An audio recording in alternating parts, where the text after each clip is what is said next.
Vamos a estar en el pasaje de Marcos, capítulo 1, versos 1 al 11, que leímos. De hecho, me extendí un poco al 14 porque también vamos a ver algo de allí.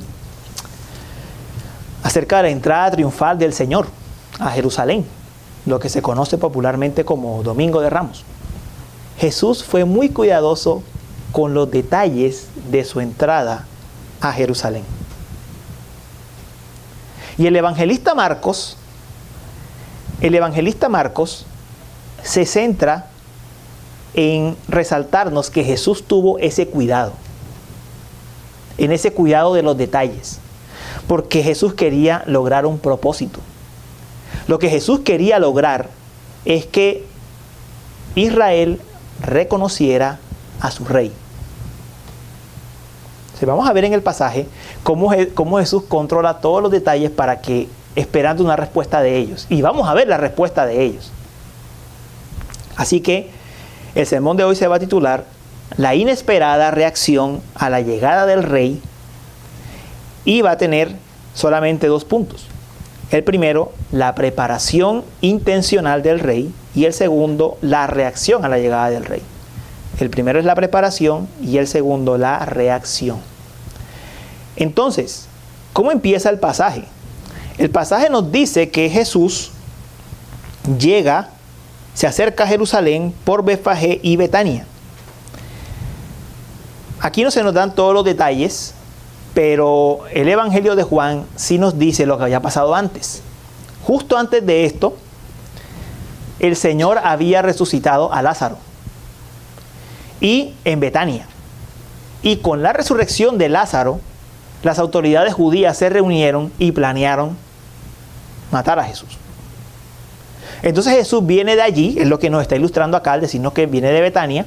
Jesús viene y nos dice aquí que Él se acerca o llega al Monte de los Olivos.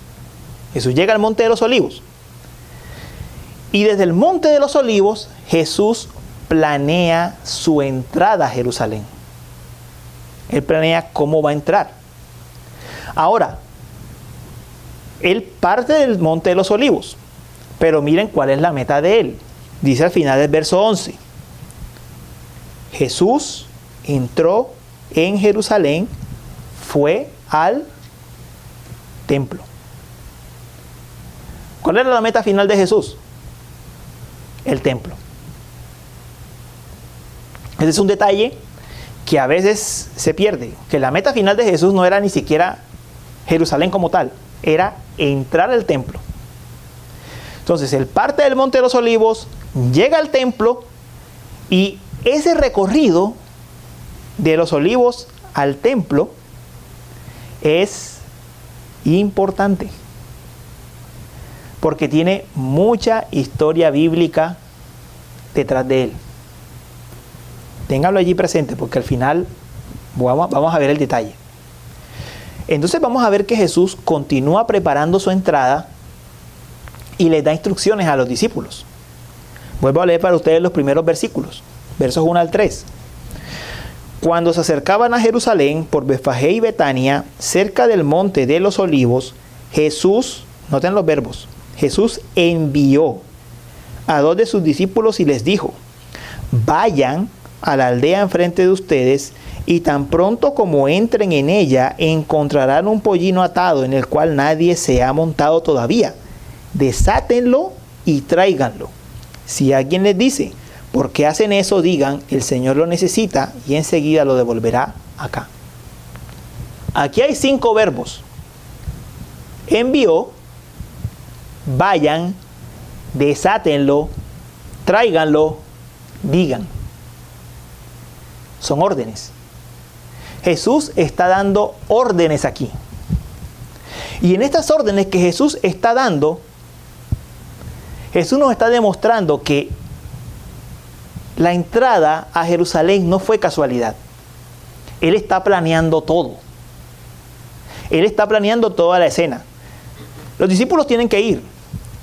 Ellos tienen que ir a la aldea, encontrar el pollino, lo tienen que desatar, lo tienen que traer, y tienen la excusa que el Señor les va a dar, la razón que les va a dar, por la cual van a recibir el pollino, o la persona les va a entregar finalmente el pollino. Miren que allí Jesús no simplemente se está paseando por el camino y dijo, me siento cansado, y después tenemos a los discípulos diciendo, oye, ¿no sería como una buena idea conseguirte un asno, un pollino para que te montes? Y de repente surgió una multitud y se amontonó a los lados de Jesús. ¿Verdad que eso no fue lo que pasó? Eso no fue lo que pasó. Jesús está diciendo, está ordenando la escena. Está diciendo cómo va a entrar. Y Él dice que va a entrar montado en un pollino. Él está ordenando la acción. Él les da las instrucciones de qué tienen que hacer. Ahora, ¿por qué? ¿Qué es lo que Jesús quiere lograr? Bueno, aquí nos vamos a un poco de historia del Antiguo Testamento. La ley había dicho en Deuteronomio 17 que los reyes no debían tener caballos.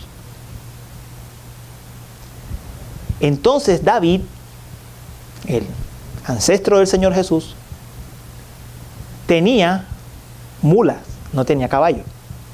Y a sus hijos, a todos sus hijos, Él les dio mulas y no caballos. Si ustedes leen el pasaje de Absalón, notarán que Absalón montaba mula. Y notarán que Salomón, cuando asumió el reinado, lo hizo sobre la mula de David, su padre. Los reyes de Israel no tenían caballo, tenían mulas. ¿Por qué? Porque el caballo estaba asociado al poder, a la fuerza de los pueblos vecinos. Y el rey de Israel no es un rey como el rey de las naciones. Entonces, piensen en esto. Cuando Jesús se presentase delante de estos judíos que conocían bien el Antiguo Testamento, que sabían bien quién era David y cómo fue coronado David y cómo fue coronado Salomón, montado sobre un asna, y vieron a Jesús montado sobre un pollino, ¿qué tenían que deducir? Este es el rey, el hijo de David. Eso es lo que tenían que deducir. Este es el rey, el hijo de David. Pero además, el Antiguo Testamento también dice claramente que el Mesías iría montado en un pollino de asna. Zacarías dijo en Zacarías 9:9, regocíjate sobremanera, hija de Sión, da voces de júbilo, hija de Jerusalén, tu rey viene a ti, justo y dotado de salvación, humilde, montado en un asno, en un pollino, hijo de asna. Y esa profecía de Zacarías viene de una profecía de Génesis.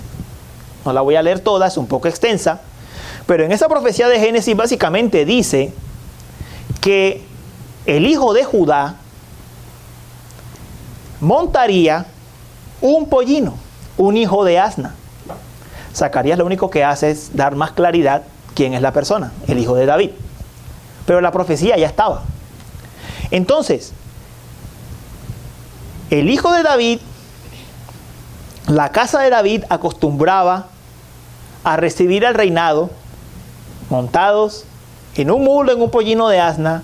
El Antiguo Testamento había profetizado en Génesis, en Zacarías, que el hijo de David entraría en un pollino, en un hijo de asna. Lo que se esperaba es que cuando vieran al hijo de David montado sobre el pollino, hijo de asna, lo reconocieran como rey. Eso es lo que se esperaba. Y, por si fuera poco, cuando él manda a recoger el pollino, dice, les van a preguntar que por qué, les van a preguntar que por qué están montados, por qué van a llevarse el pollino. ¿Ustedes qué tienen que decir? El Señor lo necesita. ¿Qué Señor? Jesús. Jesús se está presentando como el Señor. Ustedes le tienen que decir que el Señor es el que necesita el pollino. El Hijo de Dios, el Hijo de David, necesita el pollino.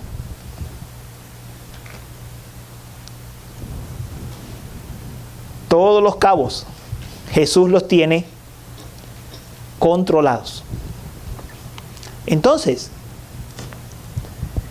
Cristo es quien está controlando la escena.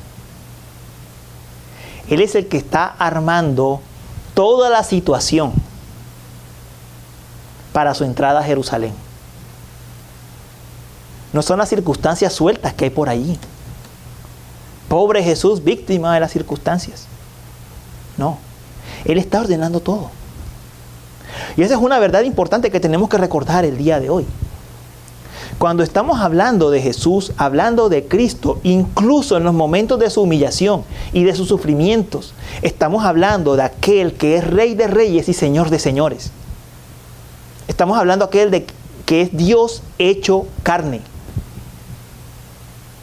Incluso en esto, que está entrando humilde y sentado en un pollino. De hecho, esto es lo que hace grande a Cristo y lo hace único. Que el Rey de Gloria, el Hijo de David, la segunda persona de la Trinidad, condescienda, se haga semejante a nosotros, montándose no en un caballo como los grandes emperadores, sino en un pollino hijo de asna.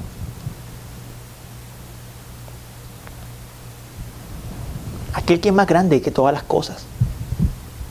Aquel que es más grande que todos los presidentes, que todos los reyes. Que cualquier artista, que cualquier persona de la farándula, del espectáculo. Que cualquier vano personaje de este mundo. Condescienda a sentarse en un pollino de asna y venga pacífico y humilde. Eso es lo que hace grande e inigualable a Cristo como Salvador y como Señor. Eso precisamente. No podemos desconocer las dos cosas. Cristo es Dios. Es lo que está demostrando aquí. Él ordena y se hace. ¿Cómo sucedió la escena? Sucedió tal cual. Ellos fueron a la aldea, encontraron el pollino que había dicho, atado, tal como Jesús lo había dicho. Las personas de la aldea le hicieron justamente la pregunta a los discípulos, tal como Él lo había dicho. No es que Jesús sepa por anticipado lo que va a pasar, es que Él ordena todas las cosas como suceden. El que va a ser recibido como rey, está actuando como el rey soberano de todas las cosas. Él ordena todo lo que existe según el designio y el propósito de su voluntad. Ese es Cristo. Él dijo al mar, calla y enmudece. Y así pasó. Él le dijo a Mateo, sígueme, y Mateo se paró de su vieja vida de recaudador de impuestos. Y él dice, en esa aldea habrá un pollino, las personas van a preguntar, le van a decir esto, y ellos se lo van a dar. Y así pasa. Ese es el Señor Jesús. Pero ese soberano es el que entra como príncipe de paz en un pollino de asna, no en un caballo, no como un Napoleón, no como un Marco Aurelio. Él entra pacífico. Miren, ¿saben algo que pasa con Cristo que no pasa con ningún personaje humano que tenga ínfulas de grandeza? Entre los seres humanos pasa algo. Entre más poder, más maldad y más corrupción. Entre más poder tenga un gobernante, tenga una persona, es más mala y más corrupta. Porque el poder tiene esa capacidad de sacar lo peor que ya hay en nosotros. Pero Cristo tiene algo muy diferente. Él es el más grande sobre todas las cosas. Y es santo, humilde y sin pecado. Y príncipe de paz. No hay un gobernante así. No viene el caso, pero lo quiero decir. Yo no sé a veces por qué a veces los cristianos batallamos tanto con tener el mejor gobernante, los mejores gobernantes en este mundo. Humanamente hay un deseo porque los gobernantes gobiernen bien y Dios los coloca en su posición, eso es cierto. Pero A veces me temo que el deseo de tener un gran gobernante puede ser falta de descanso en el gran gobernante que es el Señor. ¿Cómo respondió Jerusalén a este rey? Esa es la parte interesante del asunto y la que nos deja perplejos. Dicen los versículos 8 al 10. Muchos tendieron sus mantos en el camino y otros tendieron ramas que habían cortado de los campos. Los que iban delante y los que lo seguían gritaban: Hosana, bendito el que viene en el nombre del Señor, bendito el reino de nuestro padre David que viene, Hosana en las alturas. Miren la escena. Todo parece indicar que están recibiendo a Jesús como rey. Dice aquí que lo rodea una multitud, personas adelante, personas detrás. Se ha formado una caravana en torno a Jesús. Le tienden mantos, le colocan ramas en el camino, le hacen como un tapete. Parece que están recibiendo al rey. Parece que están entendiendo el mensaje. Cuando los judíos recibían a los reyes, de hecho, colocaban ramas en el camino. Era una costumbre. Así que en esta escena es bien intencional Jesús, y la respuesta que recibe también es bien intencional. Le colocan ramas. Está reconociendo que Él es el rey. Y esto no es todo. La multitud canta: Hosana, bendito el que viene en el nombre del Señor. Hosana significa sálvanos, Señor. Ese es el significado. Están reconociendo que este es el Salvador. Lo están diciendo con sus propios labios. Este es el Salvador. Y cuando dicen bendito el que viene en el nombre del Señor, lo leímos en el boletín al principio, es una cita del Salmo 118.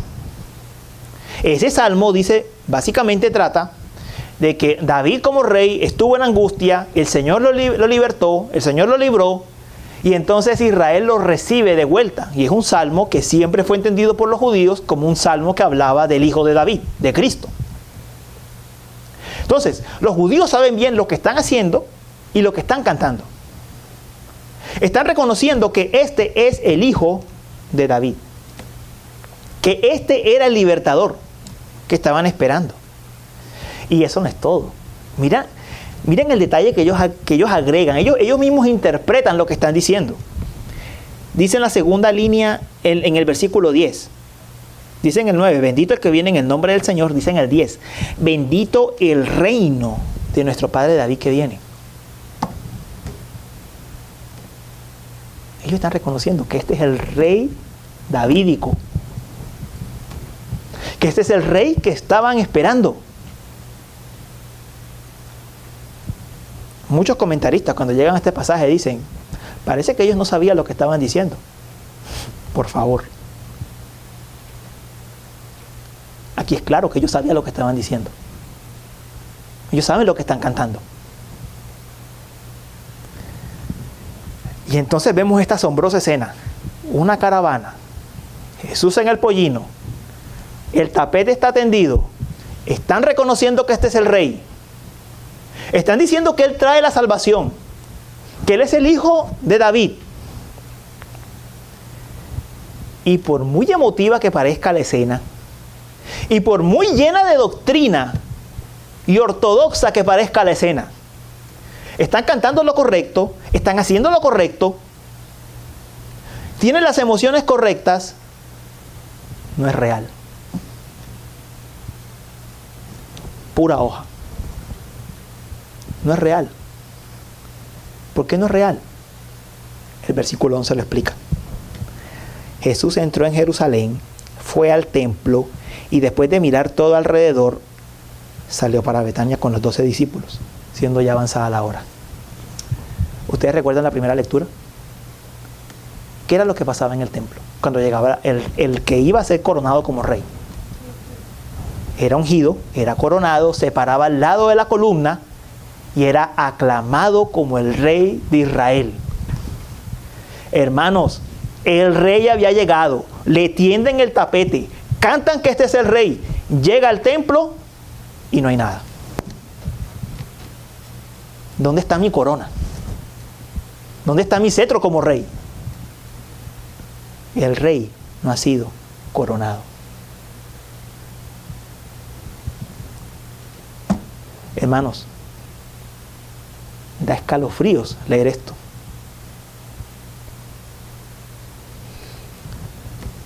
Porque tener la doctrina correcta, tener emociones religiosas, no necesariamente significa que eres del Señor. Y este pasaje lo demuestra. Miren esa escena. Nadie lo recibe. ¿Dónde está el sumo sacerdote? Como cuando se coronó a Joás. Nadie está ahí.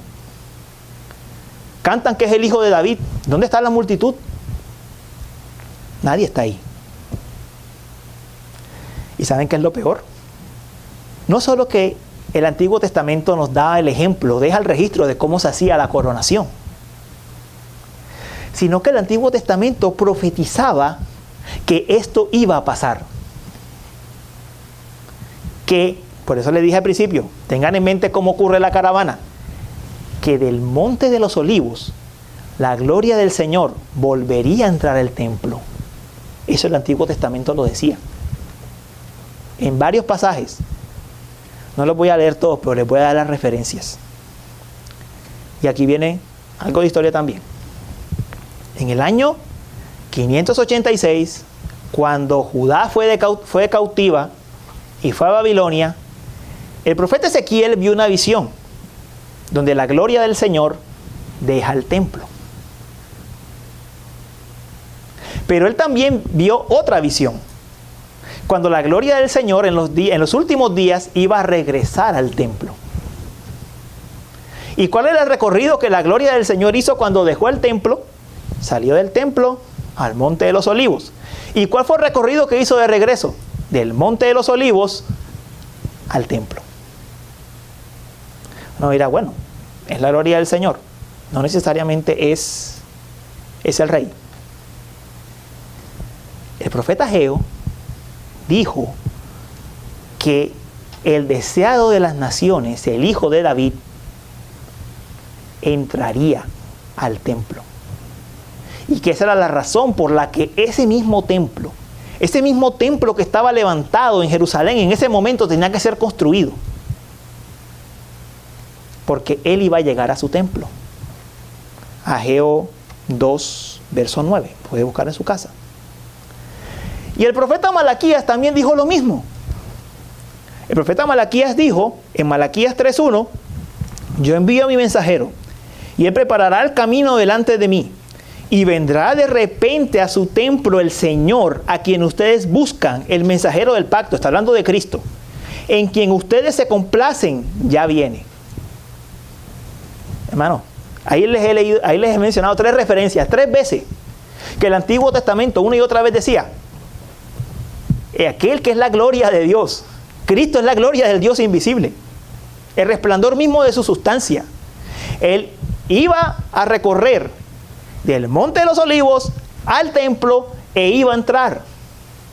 El deseado de las naciones, el rey de Israel, él iba a entrar a su templo nuevamente. Yo les hago una pregunta. ¿Ustedes creen que estos judíos no sabían eso? Claro que lo sabían. Esto se enseñaba en la sinagoga. Pero nada pasó. Nada pasó. Es por eso, hermanos,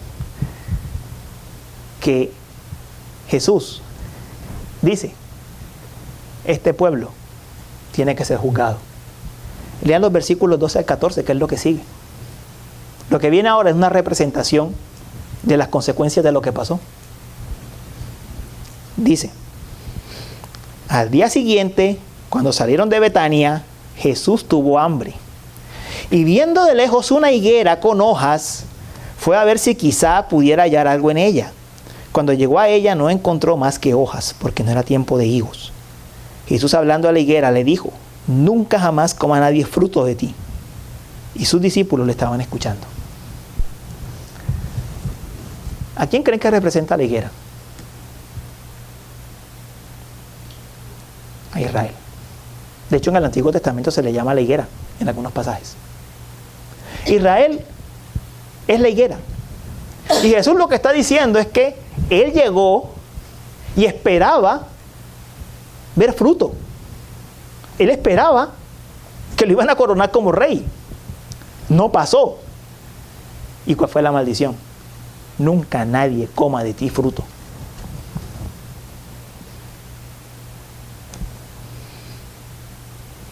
Hermanos, pura ceremonia, puro espectáculo. No había nada. Él preparó toda la escena, ellos entendieron la escena, pero no pasó lo que tenía que pasar. No lo coronaron como rey. Mis hermanos, desafortunadamente yo me temo que muchas personas pueden estar hoy celebrando esta entrada de Jesús a Jerusalén, Domingo de Ramos, como se le dice, con un ánimo no muy diferente de los judíos de su tiempo. Puro espectáculo, puras hojas, pura ceremonia, nada de fruto. Nada de corazones nacidos de nuevo que reconozcan a Cristo como Rey.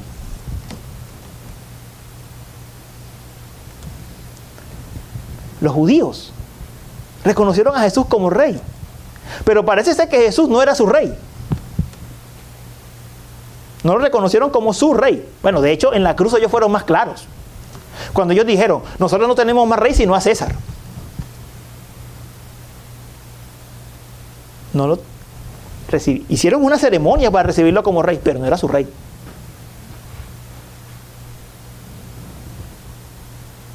Ese peligro se corre hoy en día. Cristo puede ser un rey para ti, pero no puede ser tu rey, el que gobierna en tu corazón, el que te ha dado una nueva vida para que vivas para Él. Ese es un gran peligro. Es un gran peligro. Recordemos, hermanos, que sí, el Señor le promete a su iglesia salvarla. Pero aquellos que son realmente del Señor, aquellos que realmente han nacido de nuevo para Él. Y recordemos que la Escritura dice que el juicio comienza por la casa de Dios. Y así como el Señor cumplió la promesa: nunca más de ti alguien coma fruto, y Jerusalén fue destruido en el año 70, así el Señor dirá en aquel día: nunca os conocí, apartaos de mí, hacedores de maldad.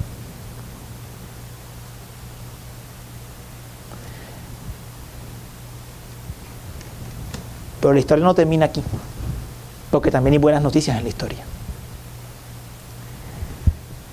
Este es el rechazo de Judá al hijo de David. Y es una mala noticia para todo aquel que no lo ha recibido como Rey y Señor. Pero también es una buena noticia, porque este fue el plan de Dios desde el principio. El plan de Dios desde el principio fue que su hijo fuese rechazado, para entonces dar salvación y vida eterna a los que creen en Él. Su rechazo fue necesario. Y esa es la buena noticia. Y ahora, sí, de quienes esperaba que dieran fruto, de quienes esperaba que lo coronaran como rey, no lo hicieron. Pero también ocurrió, como en el momento en que Jesús murió, y al pie de la cruz había un centurión romano, un no judío, uno que no conocía la ley, uno que no tenía ni idea de las promesas, uno que tal vez había visto siquiera a Jesús por primera vez en su vida. Y cuando él lo vio allí crucificado en el lugar donde nadie esperaba que el rey estuviera, no en el templo, en una cruz, Ese centurión dijo, verdaderamente este hombre era el Hijo de Dios. Y esa es la historia de todos nosotros.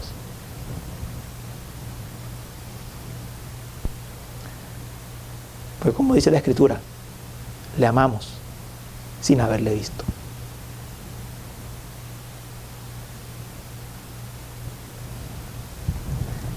La pregunta hoy no es si Él es el Rey. No, esa es la pregunta usual del Domingo de Ramos. La pregunta no es si Él es el Rey. La pregunta es, ¿Él es tu Rey? Porque Él salva para reinar sobre nosotros. Él salva para reinar sobre nosotros. Es tu Rey, es tu Señor, es tu Dios. Y termino con un par de palabras finales. Para los creyentes, en la vida cristiana hay momentos altos y bajos. Y es una realidad que a veces nos volvemos rutinas. Ya andamos como por inercia, como dicen algunos. Andamos con el piloto automático. Pero el llamado de la Escritura hoy, si eres creyente, es que regreses a la devoción sincera y de corazón a Cristo.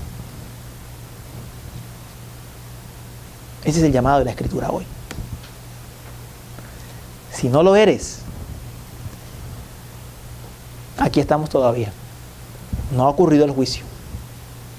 Y tal como el centurión romano reconoció que Jesús era el Hijo de Dios, usted también puede arrepentirse de sus pecados y creer en Cristo. Para Judá esto terminó de una manera triste. No tiene que ser así para nosotros. No tiene que ser así para nosotros. Todavía estamos en el día aceptable, en el día de salvación, para creer en Cristo y tenerlo como el Rey nuestro, Rey de nuestras vidas. Ya no decir de oídas te había oído, sino decir, pero ahora te conozco. Vamos a orar.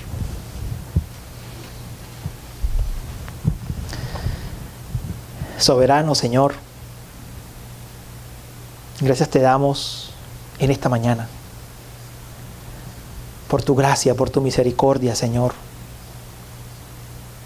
porque nos llamas a una devoción, a una obediencia sincera de corazón, no de labios fingidos. Nos examinas con tu palabra, nos muestras, Señor, el camino de la verdad y nos llamas a hacer nuevo camino, a regresar a la senda antigua, a regresar al primer amor y volver a ti si es necesario. Y si no te hemos conocido, conocerte. Te pedimos, Señor, arraiga tu palabra bien profundo en nuestros corazones. Que reconozcamos, Señor, que esta escena que tú preparaste con tanto cuidado y la vida que tú viviste con tantas señales que hiciste, es para que aprendamos y conozcamos que tú eres el Señor y que debemos creer en ti, adorarte a ti. Te lo rogamos, Señor. Amén.